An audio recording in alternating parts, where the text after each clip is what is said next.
রংপুরের গঙ্গাচড়া ৯টি ইউনিয়নের ৭টি তিস্তা তীরবর্তী। বর্ষায় বন্যা আর বাকি সময় ধুধু বালুচর।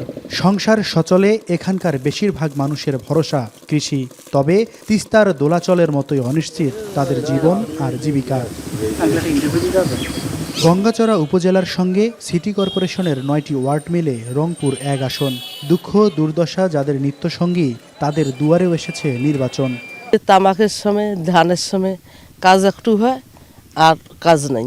স্বাস্থ্যের ব্যাপারে এখানে কোনো কিছু নাই, কোনো ক্লিনিক কিছু নাই। তফসিল না হলেও গরম হয়ে উঠেছে ভোটের মাঠ। আলোচনায় তিস্তা মহাপরিকল্পনা।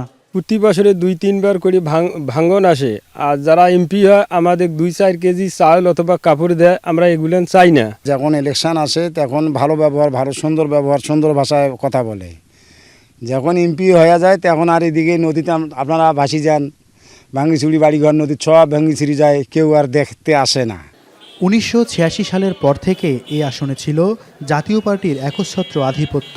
তবে ২০২৪ সালে স্বতন্ত্র প্রার্থী হয়ে জয়ী হন আওয়ামী লীগ নেতা। জাতীয় পার্টির এই দুর্গে এবার জয়ী হওয়ার আশা বিএনপি জামাত দুই দলেরই। আগামীতে এই ভারপ্রাপ্ত চেয়ারম্যানের ৩১ দফাকে যদি আমরা বাস্তবায়ন করতে পারি, তাহলে হয়তো আমাদের এই চিন্তা চেতনা স্বপ্নকে আমরা দাঁড় করাতে পারবো বলে আমরা মনে করি। ৫৪ বছরের অভিজ্ঞতার আলোকে তারা নতুন নেতৃত্ব চায়, নতুন পরিবর্তন চায়। আর এই পরিবর্তনটা দাঁড়িপাল্লার হাত ধরেই চায়। সে উচ্ছ্বাস, সে আবেগ, সে ভালোবাসা আমরা যেখানে যাচ্ছি আমরা সেটি লক্ষ্য করতে পারছি। ৩,৭১,০০০ ভোটারের এই আসনে নারী পুরুষ প্রায় সমান।